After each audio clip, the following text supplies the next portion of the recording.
بسم اللہ الرحمن الرحیم الحمدللہ رب العالمین الصلاۃ والسلام علی رسولہ الامین۔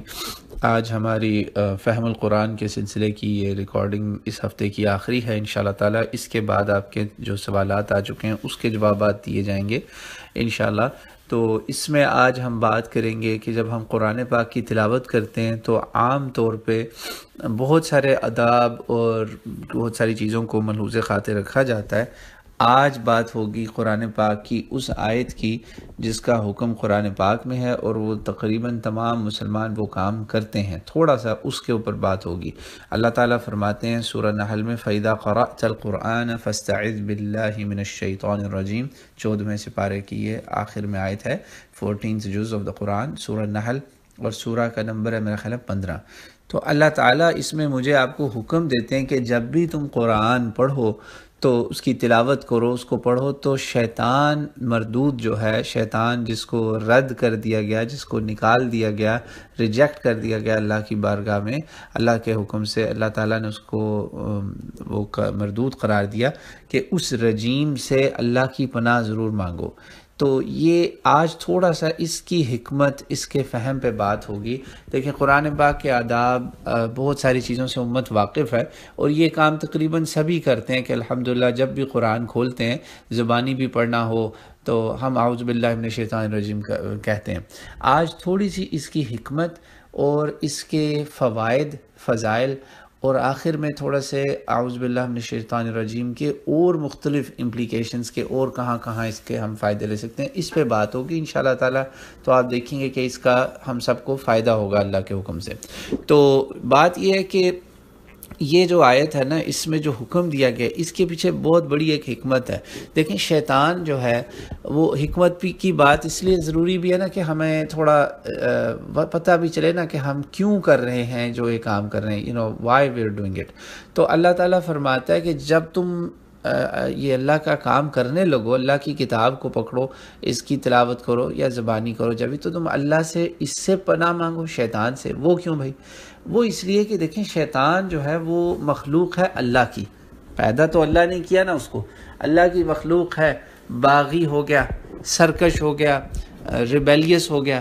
تو اس کو سمجھنے کے لیے میں آپ کو ایک مثال دیتا ہوں کہ آپ کہیں جاتے ہیں اور وہاں پر ایک بڑا نا بہت خطرناک قسم کا کوئی کتا ہے مالک کا، تو آپ اس کتے کو کہیں کہ میں تجھ سے لڑائی کروں گا، تجھے ماروں گا، ناک آؤٹ کروں گا اور پھر میں داخل ہوں گا اس بلڈنگ میں، تو اس میں زیادہ چانس تو آپ کو پتہ یہی ہے کہ میں ہوں، آپ ہوں، کوئی بھی ہو، تو ناک آؤٹ ہم خود ہی ہو جائیں گے، یعنی کہ ہمارا کام ہو جائے گا خراب۔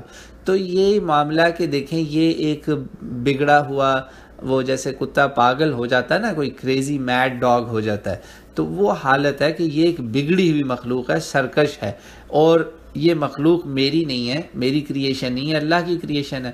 تو ہم اللہ تعالیٰ کے آگے کہتے ہیں کہ یا باری تعالیٰ یہ تیری ایک مخلوق ہے، تو نے اس کو بنایا تھا، یہ تیرے ہی قابو میں آ سکتا ہے، تو ہی ہمیں اس کے فتنے سے، شر سے بچا سکتا ہے۔ تو ہم تیرے آگے یہ ایک منت سماجت کرتے ہیں، ایک درخواست ہے، پلی ہے، دعا ہے، استعاذہ اسی کو کہا جاتا ہے کہ ہم اللہ کی پناہ میں آ جاتے ہیں کہ یا اللہ میں تیری پناہ میں آ گیا ہوں، مجھے اپنی پروٹیکشن میں لے لے اس سے بچانے کے لیے۔ تو اور اللہ تعالیٰ نے اس سے حفاظت کا وعدہ تو ہم سے کیا نا، ہمیں قرآن پاک میں اس کے طریقے سکھائے۔ استعاذہ جو ہے نا، استعاذہ وہ اسلام کا بہت بڑا ایک موضوع ہے۔ تو پہلے اس لیے میں چاہتا تھا کہ اس کی حکمت واضح ہو جائے کہ ہم قرآن کی تلاوت سے پہلے یہ کیوں کہہ رہے ہیں۔ تو اچھا اب میں آپ کو بتاتا ہوں کہ 3 مختلف طریقے ہیں جس سے آپ یہ دعا مانگ سکتے ہیں، 3-4 کہہ لیں بلکہ۔ پہلا سب سے جو ہے نا وہ مشہور ہے جو لوگوں میں بہت زیادہ، وہ ہے جی اعوذ باللہ من الشیطان الرجیم، جو شروع میں ہم نے آغاز کیا، جو قرآن پاک میں جس کا حکم ہوا۔ اب اللہ کے نبی نے اس کو مزید واضح کیا اور اس میں اور طریقے بھی سکھا دیے۔ پہلے والے کا تو آپ ترجمہ سمجھ چکے، ساری امت میں انشاءاللہ سب مسلمان جانتے ہیں کہ یا باری تعالیٰ ہم تیری پناہ مانگتے ہیں، تیری پروٹیکشن میں آ رہے ہیں، تیری حفاظت میں آ رہے ہیں، ہمیں اپنی حفاظت میں لے لے شیطان مردود کے شر سے۔ دوسرے تیسرا ایک اور ہے جو آپ صلی اللہ علیہ وسلم فرماتے تھے، وہ بھی احادیث میں ملتا ہے، اعوذ باللہ السمیع العلیم من الشیطان الرجیم، ہر شے سننے اور جاننے والے اس رب، اس اللہ کے آگے میں پناہ میں آتا ہوں کہ مجھے اپنی حفاظت میں لے لے اس شیطان مردود سے۔ دو ہو گئے۔ تیسرا جو ہے نا وہ تھوڑا سا اس میں لفظ 2-3 ایکسٹرا ہیں، وہ آپ سن لیں تو بڑا اس میں زبردست فائدہ ہے اور وہ زیادہ پاورفل دعا ہو جاتی ہے۔ کوشش کریں کہ قرآن پاک پڑھنے سے پہلے اس کو آپ نا وہ سیکھ لیں، قرآن پاک کی تلاوت جب بھی کریں تو اس طرح آپ وہ پڑھیں گے نا، وہ بھی بہت زبردست ہے۔ اس کے الفاظ کچھ اس طرح سے ہیں، ذرا غور سے سنیے گا۔ اعوذ باللہ من الشیطان الرجیم من نفخہ ونفثہ وہمزہ، یعنی آپ جو اعوذ باللہ من الشیطان الرجیم مشہور جو کہتے ہیں، اس کے آگے 3 لفظ آپ نے ایڈ کرنے ہیں، نفخ نون فے خا، اور نفس نون فے یا فا اور ثا الف با تا ثا والا، اور حمز ہا میم زا۔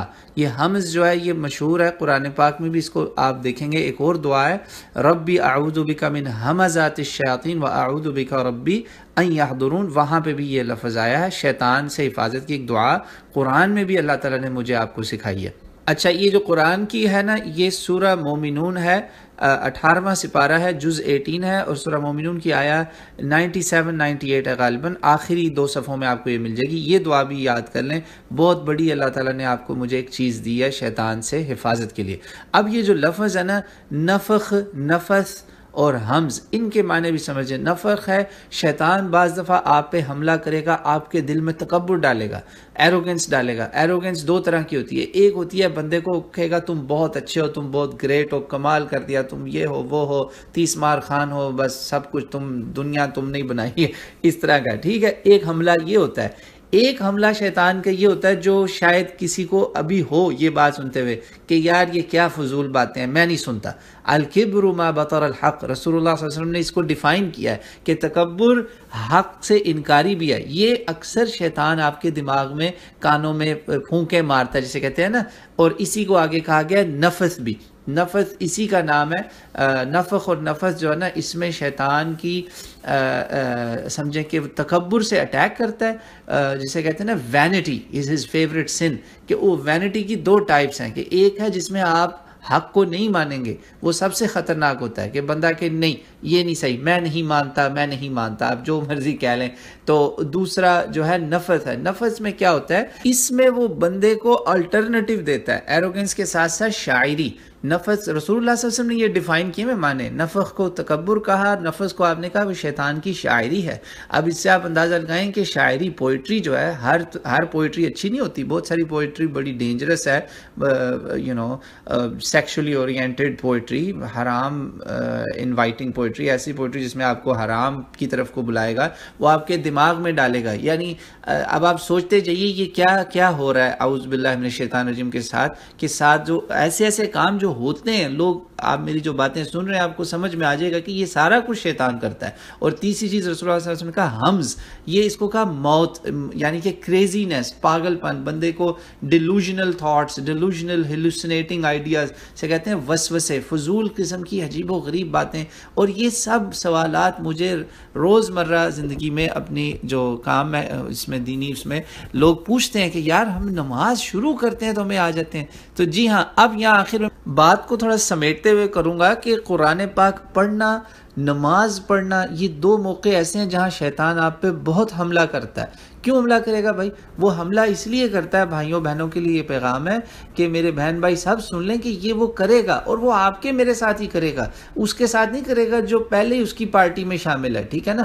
وہ اس کے ساتھ کرتا ہے جو اس کی بات اس کے پیچھے نہیں چلتا، ٹھیک ہے؟ جو پہلے ہی شیطان کا بڈی ہے، فرینڈ ہے، وہ اس کو تو کہے گا بس تم میرے ساتھ ہو، مجھے ذرا ان کو پکڑنے دو جو سیدھے راستے پہ چلنے کی کوشش کر رہے ہیں، جو ایول، برائی سے بچنے کی کوشش کر رہے ہیں نا، میں نے ان کو روکنا ہے۔ کیونکہ شیطان نے قسم کھائی تھی اللہ کے سامنے کہ میں تجھے پروف کروں گا کہ یہ سارے کے سارے جو ہے نا غلط ہیں، تو غلط فیصلہ کر رہا ہے، تیرا ڈیسیجن جو ہے نا انسان کو بنانے کا یہ فالس ڈیسیجن ہے، غلط فیصلہ ہے، میں تجھے ان کو گمراہ کر کے دکھاؤں گا۔ اور اس لیے اللہ نے قرآن میں بار بار کہا کہ شیطان تمہارا تمہارا دشمن ہے، تمہارا دشمن ہے، اس کی دشمنی تمہارے خلاف ہے، انسان کے خلاف، مرد اور عورتیں ساری یہ بات سمجھ جائیں انشاءاللہ۔ تو اب یہ اعوذ باللہ من الشیطان الرجیم 3 لفظ آ گئے ہیں، من نفخہ نفثہ وہمزہ، بہت بڑی آپ کے پاس حفاظت ہے، اللہ کے نبی نے سکھا دیا۔ اس کا بھی ریفرنس سن لیں، ابو داؤد 764، سنن نبی داؤد 764 اور 775، یہ حدیث کے نمبرز ہیں اور آتھینٹک حدیث ہے۔ یہ جو ہے نا اس کا فائدہ بہت بڑا ہے، ٹھیک ہے نا۔ اور یہ آپ نے کرنا کہاں کہاں ہے؟ قرآن پڑھنے سے پہلے آپ یہ پڑھ لیں،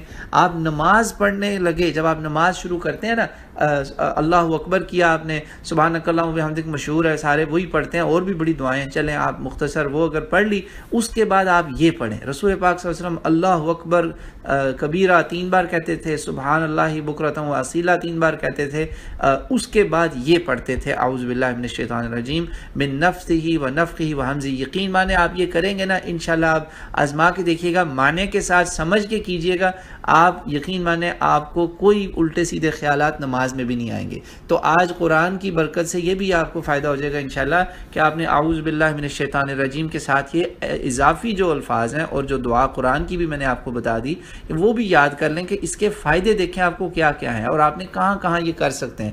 آپ نے اس کو قرآن پڑھنے سے پہلے پڑھنا ہے، کم از کم 1 بار پڑھنا ہے، نماز کے شروع میں آپ نے اس کو پڑھنا ہے، کبھی کسی کو غصہ آ جائے تب پڑھ لے۔ یہ ان سب جگہوں پہ آپ کو فائدے ہی فائدے ہیں تاکہ الٹے سیدھے خیالات اور برے برے وہم، وسوسے، تکبر، ہر وہ چیز جو آپ کے راستے میں رکاوٹ ہوگی نا، اس سے آپ بچ جائیں گے۔ بس اخلاص کے ساتھ اللہ سے آپ نے یہ دعا کرنی ہے، کیونکہ دیکھیں میں جانتا ہوں بہت سارے لوگوں کو جو ہولی اسکرپچرز کو پڑھتے ہیں اسلام کے باہر بھی، ان کے ساتھ بہت بڑا مسئلہ ہے کہ وہ اعوذ باللہ من الشیطان الرجیم سے محروم ہے، وہ اس دعا کو نہیں جانتے یا جانتے بھی تھے تو بھول گئے۔ اس کا نقصان یہ ہوا کہ وہ پڑھ کے ہدایت کی بجائے گمراہی کی طرف آئے۔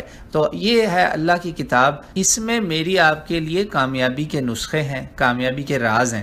یہ کیسے ہو سکتا ہے؟ یہ تو امپاسبل ہے نا کہ شیطان کوشش نہ کرے آپ کو مجھے اس سے روکنے کی، تو وہ کرے گا، ہر لحاظ سے آپ کو ڈسٹریکٹ کرے گا۔ لہٰذا میرا آپ کا کام ہے کہ ہم اللہ تعالیٰ کی اس کینوپی جو ہے نا اس کے نیچے آ جائیں، اس کی حفاظت میں آ جائیں اور پھر آگے چلیں، اور انشاءاللہ دیکھیں گے آپ اس کی برکتیں بھی انشاءاللہ تعالیٰ۔ واللہ اعلم۔